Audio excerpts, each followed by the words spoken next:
Bonjour, bienvenue dans une nouvelle vidéo. Alors aujourd'hui, comme vous avez pu le voir dans le titre, nous sommes enfin en février, le 2 exactement, et je vais tirer ma pile à lire de février.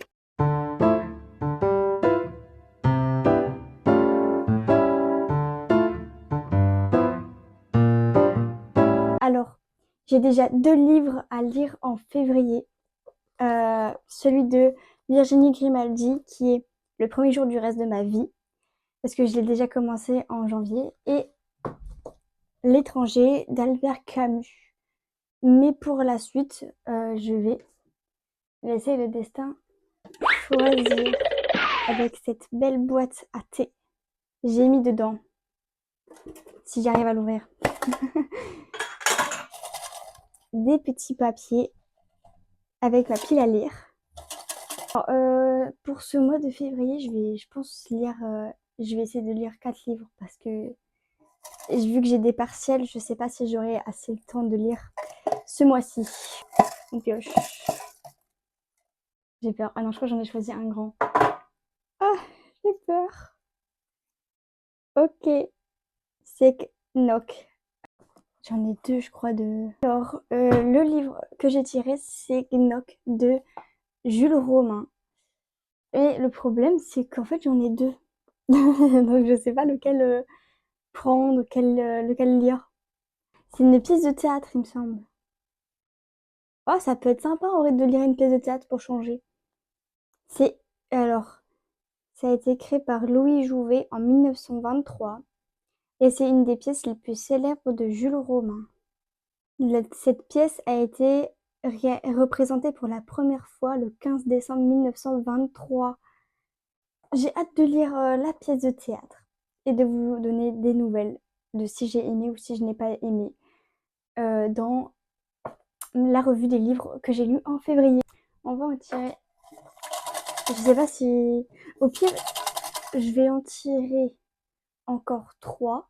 Et si jamais j'arrive pas à tous les lire, c'est pas grave. Mais je me donne un petit défi. Alors, oh, j'en ai pris 2. Non, il veut pas me lâcher. Alors, j'ai peur. Réparer les vivants. Oula. Putain, il a l'air imposant, en vrai. Je m'attendais pas à autant de pages. Bon, moi, je dis ça, mais il en a 200. Alors, Réparer les vivants, c'est de Maëlys de Kerangal. Voilà, c'est un petit livre. Alors, que dit le résumé?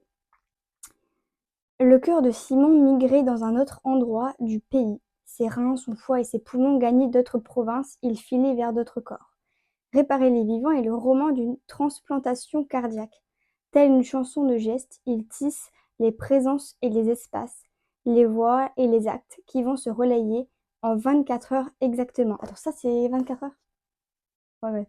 Roman de tension et de patience, d'accélération panique et de pause médiatique, méditative. Wow.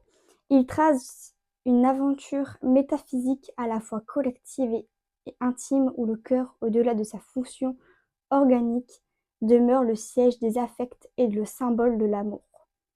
Ben, j'ai hâte de voir ça. Oula, quand j'ouvre le livre, il n'y a pas de dialogue. Il n'y a aucun dialogue. Oh non.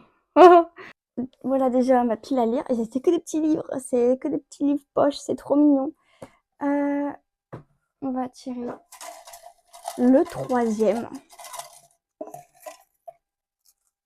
Oh non, il y en a 2. Ah,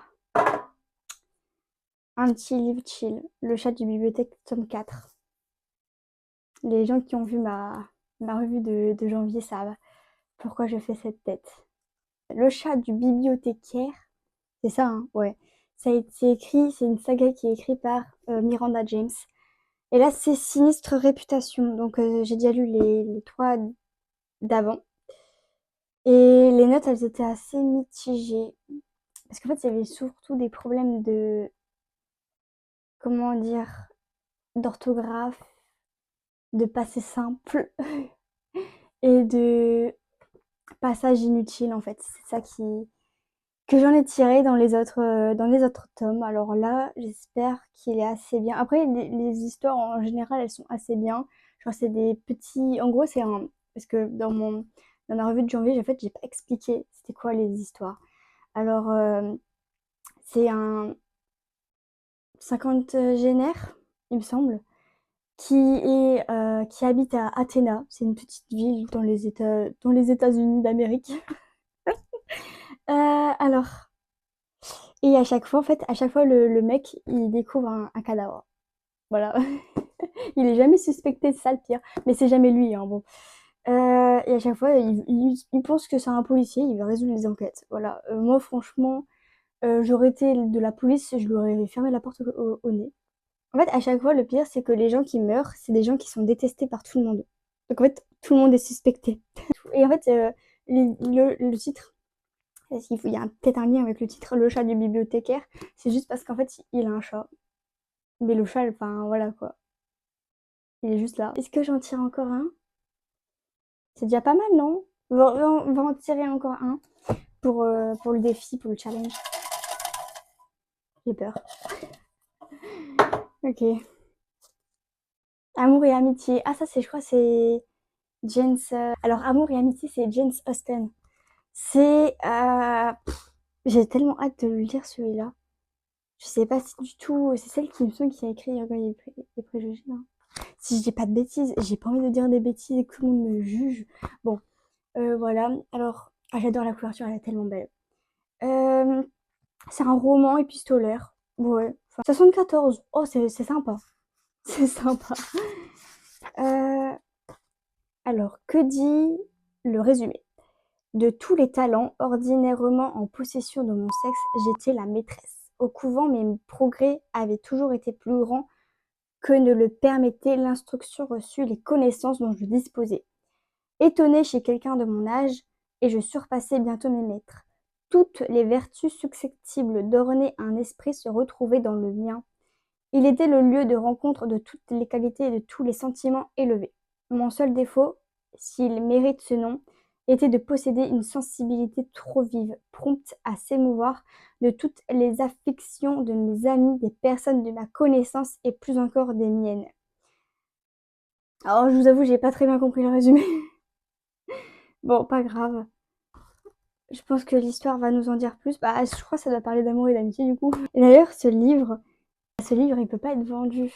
Genre, c'est écrit derrière, c'est un livre qui ne peut pas être vendu. Et ce livre vous a été offert par blablabla. Et en fait, on l'a trouvé dans une poubelle. Voilà. Et dans plein d'autres livres aussi, on l'a trouvé dans une poubelle. Par exemple, c'est une honte d'ailleurs. Par exemple, ce livre-là, genre La mare au diable, on l'a trouvé dans une poubelle. Mais ça va pas de faire ça à un livre. Faut être taré, hein. Pour jeter un livre dans une poubelle, alors qu'en plus, il est encore lisible. Je ne comprendrais pas. Mais donnez-le à des gens. Enfin, bref. Voilà, ma pile à lire. Elle est, pure, en fait, on dirait elle est petite, mais c'est parce qu'il y a que des petits livres. Mais je vous jure, je vais galérer à lire tout ça déjà. Mais attendez, parce que j'ai envie de lire un autre livre, mais que je ne l'ai pas tiré. Mais je vais le lire si j'ai fini tous ces livres-là, parce qu'il ne faut pas abuser. Better Than the Movie. J'ai tellement envie de le lire. En plus, c'est le seul livre de romance dans ma bibliothèque là. Oh, c'est tellement beau. Regardez, oh, tellement beau. Je l'ai eu pour Noël. Alors, c'est de Lynn Payton et c'est Comet. Je l'ai pas dit les autres. Bon, je vais vous lire le résumé. Parfois, on est tellement perdu dans notre propre illusion qu'on passe à côté de ce qui aurait pu vraiment arriver. Liz Buxbaum est fan de comédie romantique. Elle croit en l'amour avec un grand A. Depuis toujours, et elle en est sûre, le prince charmant est forcément là, quelque part à l'attendre. Pourtant, à l'approche de la fin du lycée, ses espoirs de trouver le garçon idéal s'amenuisent. Mais voilà que Michael Young, son amour d'enfance, revient s'installer dans le quartier après 10 ans loin d'elle. À quelques semaines du bal de promo, ce ne peut être qu'un signe du destin.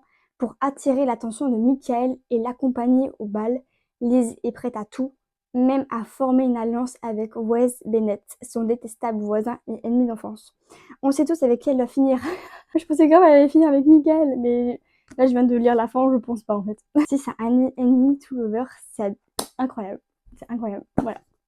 Ah mais cette couverture elle est trop belle. Et j'ai hâte de lire aussi l'autre, mais ils l'ont pas encore traduit, il me semble, l'autre. Et on le repose parce que je ne l'ai pas tiré, malheureusement.